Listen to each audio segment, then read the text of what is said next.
Hey, Pat, are you starting tonight? Good question. I don't know. I thought I was gonna be able to trick you into Yeah.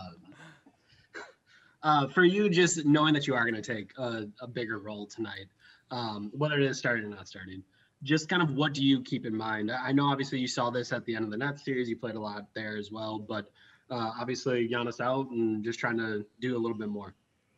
Yeah, I mean, I don't think it's anything different than what we've seen during the regular season. There's been times where Giannis has been out. There's been times that other guys have been out.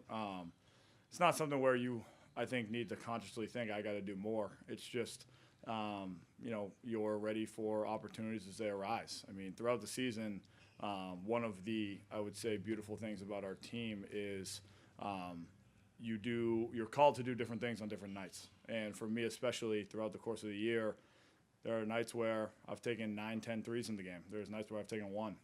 There's nights where I've had to, help out scoring and shooting the shots that are open, getting in the lane. And then there are nights where obviously it's less of an offensive role, more of a defensive energy role. And there are things that I make sure I continue to bring to the table on a nightly basis: energy, effort, try to do the winning plays and things of that nature. But as the opportunities arise, you got to be ready to take advantage. You got to be ready to put yourself and your team in a position to succeed. Last series around Game Five, I think that was about the time where like Chris and Giannis and Drew all started to play about 44 minutes a night. Obviously, that's a heavier minutes load. We're talking about playoff basketball. What have you seen from those guys to be able to handle that? That you're only going to come out for a little bit. You're still going to be the guys that have the ball in your hand a lot, and you still have to produce.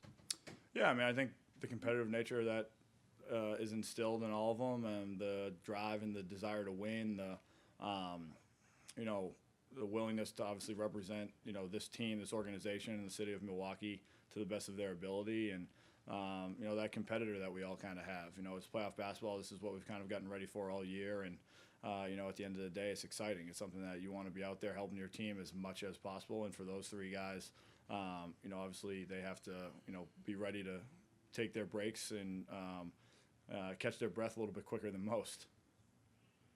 You would have had a playoff series where Drew was kind of the man, right? Like you would have seen it and seen what he can do when he is kind of in more of a leading role.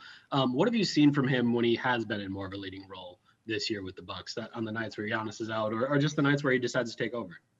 I'd say his ability to do it in different ways. Everyone, just the inherent nature of basketball fans, I would say especially fans that may not tune in on a regular basis, look at scoring and think that's how you kind of take over a game. I think Drew Holiday's ability to take it over in many different ways, controlling the pace of the game, kind of like a quarterback would do in football, making the right plays, being aggressive when it's needed of him, but also being aggressive to put other guys in position to get going and get easy shots and get open shots and things of that nature. I think he's been able to kind of take it over in many different ways. And obviously, the defensive end is where he does it on a nightly basis. The offensive end, he tends to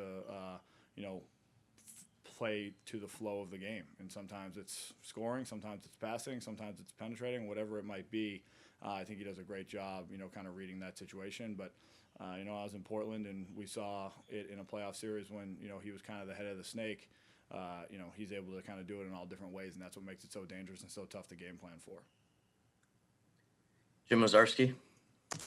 Hey, Pat. Sorry, I was a little late jumping in here.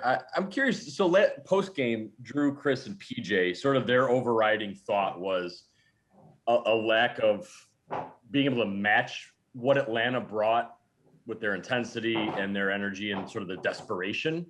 I'm just curious how that plays for the rest of you guys when obviously the leadership after the game, that's sort of the message of needing to be better at that as opposed to schemes or things of that nature. So do you feel that as well? Or how do you combat that? How do you say, okay, well, if they brought this desperation, how do you bring that? You know what I mean? Like, because it feels like it's a controllable, but also something you can't fake either. Does that make sense? Like you kind of have to. Yeah, I mean, I wouldn't say. I mean, they brought a sense of urgency that we didn't have. They brought a sense of toughness that we usually have that we didn't. I think in playoff basketball, in the course of the season, there's obviously you see in regular season nights there are nights where sometimes let's just say it's more difficult to get up for than other nights. Right. In playoff basketball, that should never be the case. So I think, the leadership said what they said because they want to demand more out of themselves, more out of our team as a whole, because we are in a position to have an opportunity to go to the NBA Finals. And these opportunities don't, just come around every day. So, the Hawks came out with an energy and effort and a toughness, and I think it's something that we find that we come out with often, more times than not. But it's something that I think we want to demand of ourselves on not just a nightly basis, but a half basis, a quarterly basis, a minute-by-minute basis. And it's something that, I think is what we should be made out of. It's that chip on the shoulder that we've had since the day I kind of got here. Christos? Hello, Pat. Hope you're doing well. How could you describe the mood in the team ahead of the Game 5 after the MRI exams of Giannis, and what was his message to you about Game 5?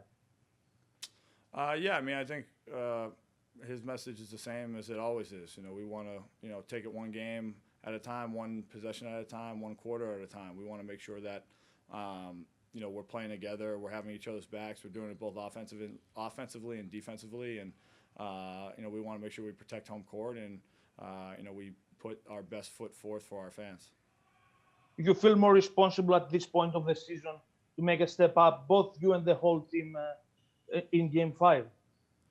I would say, we kind of play it how the game flows.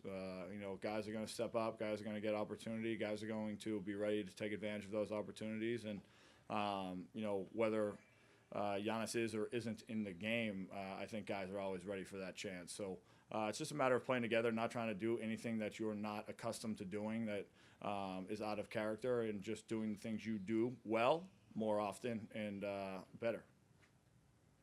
All right, last one to Zora. Hey, Pat, quick one for you. Yesterday, I thought it was interesting. Coach Bud said he feels like you all could get like a from the crowd. And I thought it was interesting because Coach Bud always says you have to be able to win on the road and at home whenever we ask him these fan questions. Why do you feel like right now being home is the perfect scenario for you all, given everything that's going on? The fact that you have a home game next. I'd say it's a mixture of everything. It's a mixture of comfortability with, guys being able to sleep in their own beds, guys being around their families, guys, not having to worry about travel, getting to bed a little earlier, being in a familiar city. And then, during the game, it is that crowd. We love playing at home. I think it was even talked about during the course of the season. Giannis, some of the vets, myself, guys who have been here, we're always saying to the rookies, you haven't even really experienced NBA basketball yet, because there weren't fans in the stands. And Fiserv Forum is known for bringing the best fans in the league, or the best intensity in the league from our fans. So it's always fun to play in front of them. I would say each game, whether it's at home or on the road, has its little nuances that are fun, whether it be getting your fans fired up, whether it be quieting their fans down. But it's always a little bit of added motivation when you got, 16, 17, whatever it is, 1,000 people in the stands, another 18, 20 outside, and you're putting this basketball organization for this city in a position to have some of the successes that we haven't had in a long time. All right, that's it. Thanks, Pat. Thanks, guys.